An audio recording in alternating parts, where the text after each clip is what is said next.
Marami talagang nagmamahal sa ating former president na si Rodrigo Duterte. Akalain mo, kahit mga pesteng ipis, gusto itong makita at malapitan ng personal.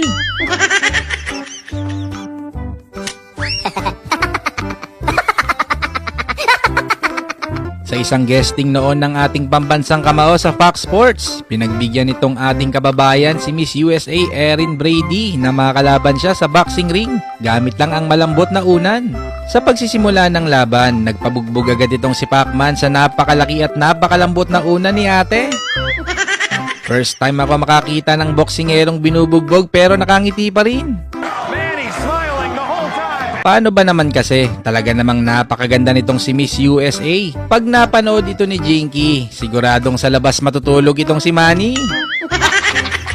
Sa pagtatapos ng kanilang laban, si Miss USA ang hinirang na nanalo. Pero sa itsura ni Manny, mukhang siya ang nanalo.